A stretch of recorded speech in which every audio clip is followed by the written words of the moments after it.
เนาะมื้อนี้เราจะมาเว้าเรื่องเกี่ยวกับโปรแกรมคุ้มอ่าคุ้มครองบริษัทก่อสร้างเป็นต้นเวลาโปรแกรมสร้างสินค้าของบริษัทก่อสร้างเป็นต้นว่าการจ่ายวัสดุออกสร้างรับวัสดุออกสร้างสำหรับนี่ให้ผู้สนองหรือว่าจำหน่ายอุปกรณ์ต่างๆเราลองมาใส่เนาะก็คือว่าอยู่ในนี้ก็คือว่าเราลองมาใส่โปรแกรมตัวจริงเบิ่งก็คือว่าอยู่ในนี้เราล็อกอินเข้าไปก็คือว่าเราลั่นมาล็อกอินเข้าไปก็คืออยู่ในที่นี้ข้าพเจ้าจะใส่ตัว A ก็คือรหัสที่ข้าพเจ้าติดตั้งไว้แล้ว Enter แล้วก็ใส่รหัสไป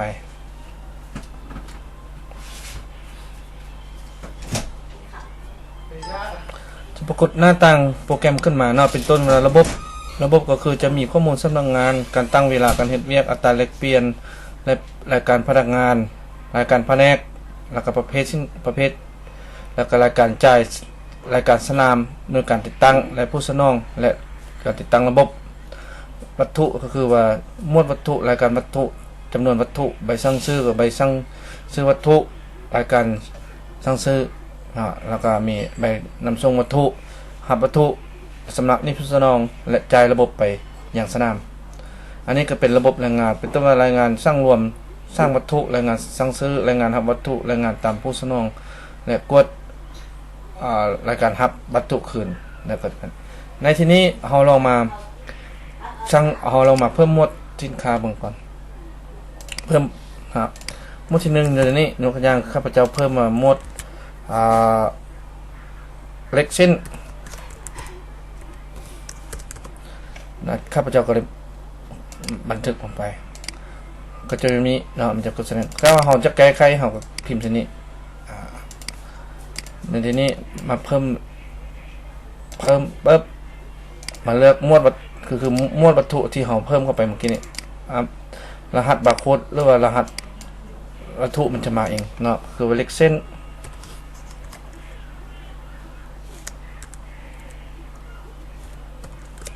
เช่นQ12 บอกเนาะเป็นหัวหน่วยเป็นเส้นสร้างสร้างไงสร้างสนามก็ใส่ไปราคา2,500,000บอกจำนวนนี้เขาจะใส่ก็ใส่บ่ใส่เราก็เอาไปหับอยู่ตัวส่วนท้างหลังเนาะบันทึกครับ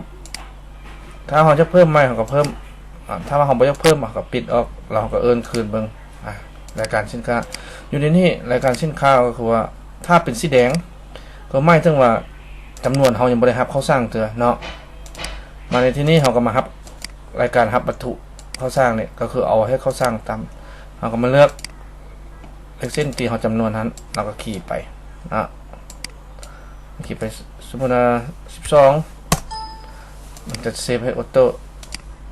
เรามันจะมาแล้วเนาะก็คือว่าเราเบิ่งสามารถเบิ่งสร้างวัตถุว่าอยู่ในนี้รายการวัตถุของเรามันมีมันจะมีเลขเส้น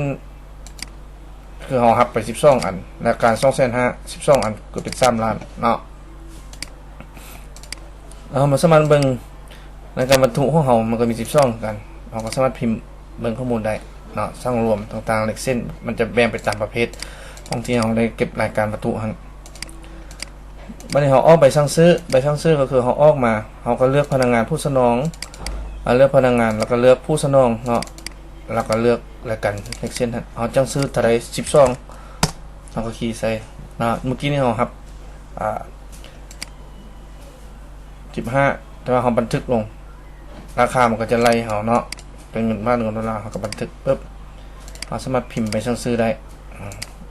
ออกมาเปอร์เซ็นต์ตามที่เราได้กำหนดนั้นหลังจากนั้นเราก็แสดงรายการเราก็แสดงเมืองรายการสั่งซื้อของเรามันจะแสดงเป็นเดือนเป็นปีเนาะคือในเดือนนี้เดือนกรกฎถึงเดือน7เราก็สามารถพิมพ์แล้วก็ดิวออกมาใบบินมาได้เราก็สามารถรายงานเป็นช่างรวมเนาะเป็นตามรายงานตามช่างรวมตามรายการช่างรวมที่สั่งซื้อ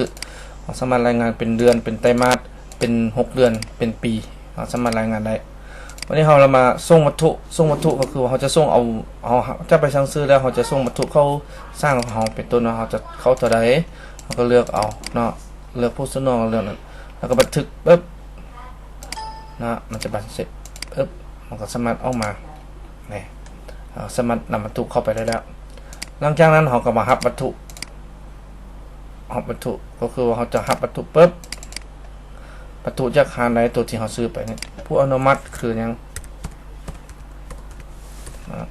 ผู้จัดซื้อผู้หับเครื่องแล้วก็บันทึกครับ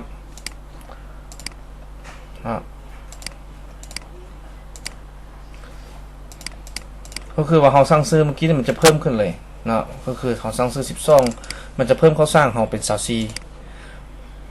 คือเขาสั่งซื้อเข้าหรือว่าเขาสร้างซื้อมันจะเป็นตัวเพิ่มขึ้นเอาหับวัตถุเข้ามาสร้างมันจะเพิ่มขึ้นกับตัววัตถุที่อยู่ในช้างก็คือว่าถ้าว่าเขาเวลาเขาเพิ่มสินค้าเขาไม่ใช่เพิ่มจำนวนก็ได้แต่ว่าเขามาหับสั่งตัวสั่งซื้อบัดเดียวเลยก็ดีเนาะสั่งซื้อเลยก็เข้ามาตามก็คือว่าเขามาสำระหนี้ผู้สนองยกตัวอย่างอยู่ในที่นี้อยู่ในนี้มันเป็น3 ล้านแต่ว่าอยู่ในนี้ข้าพเจ้าลองทดลองเบิ่งเนาะถ้าว่าเขาชำระหมดทั้ง3 ล้านมันก็จะเป็นนี่ก็จะเป็น0อยู่ในนี้ข้าพเจ้าลงชำระ2 ล้านแต่ว่าอยู่ในนี้มันจะยอดเลื่อน1 ล้านเนาะคือบันทึกเบิ่งถ้าว่าเขาชำระมันก็จะยังค้างนี่อยู่นี่คือเก่าแล้วก็มาเบิ่งรายงานส่งรวมเบิ่งว่าเอาติดหนี้เท่าไหร่แต่ถ้าว่าเขาชำระหนี้หมดแล้วมันจะเป็น0ก็คือตัวนี้มันจะยกมาเป็นต้นเป็นเดือนเป็นวันปีนั้นก็คือวันนี้ที่เกิดขึ้นในเดือนวันที่24นี้ที่เกิดขึ้นตกเป็น3 ล้านและชำระไปแล้ว2 ล้านจำนวนที่ยังเหลือ1 ล้านอยู่ในใบบินของชำระนี้ก็คือว่าเขาจะเก็บกรรมค่าความชำระนี้ของผู้สนองให้ถ้าว่าเขายังมาชำระหมดเขาก็ชำระหมดชำระหมดนี่มันก็จะเป็น0มันจะเป็นเพิ่มขึ้นเลยดูว่าเขาก็สามารถพิมพ์ออกมานี่เขาก็จะเป็น0ชำระ3เนาะมันจะเพิ่มขึ้นนี่เป็น0เลยหลังจากนั้นเขาก็หับแล้วถ้าเขาจะจ่ายเป็นวัตถุปริศนาเขาก็เลือกเนาะเลือกอยู่โครงการไหนโครงการ A โครงการ B โครงการ C สุดแล้วแต่เขาจะเพิ่มส่วนโครงการนี้เขาจะมาเพิ่มอยู่ในโครงการนี้เขาจะมาเพิ่มว่าโครงการ A โครงการ B โครงการ C หรือว่าโครงการต่อไปที่เขาจะสร้างเราสามารถเพิ่มได้ในนี้เขาก็สามารถเลือกโครงการเข้ามาปุ๊บเลือกรายการวัตถุที่เขาเข้าไปแต่ว่าอยู่ในนี้สินค้าของเขามันมี24แต่อยู่ในนี้ข้าพเจ้าใช้10เบิ่งจ่ายออก10นะอิงตามห้องทานยังเขาก็ซื้อใส่ไปใส่จุดในประสงค์ในเนาะโครงการสร้างทางบอกแล้วก็บันทึกเนาะผู้จ่ายซื้อยังผู้จ่ายซื้อผู้รับซื้อยังเนาะ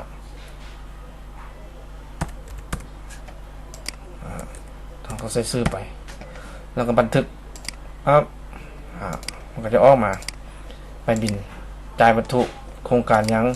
เนาะมันก็ออกมาโครงการสร้างทางโครงการสร้างโครงการ A ตกเป็นมูลค่าได้ครับพิมพ์อนุมัติพวกสันติสร้างบัญชีต่างๆออกมาครับแล้วไม่ได้เขามาเบิ่งว่าตัวที่เขาสร้างอยู่ในรายการสร้างเขาได้ตัดพอเลือก14เนาะเมื่อกี้24ก็คือว่าแล้วเขาสามารถเบิ่งรายการที่ว่าเอาใจวัตถุออกไปสนามได้ว่า วันที่เดือนปีนี้เขาจ่ายไปโครงการใดตกเป็นมูลค่าเท่าไหร่เขาสามารถกำหนดได้อยู่ในนี้โครงการ A โครงการนึงอยู่ในอัตราแลกเปลี่ยนเท่าไหร่นะแต่ว่ามูลค่าเท่าไหร่แล้วเขาสามารถรายงานเป็นช่างรวมเป็นต้นว่าเขาจะรายงานช่างรวม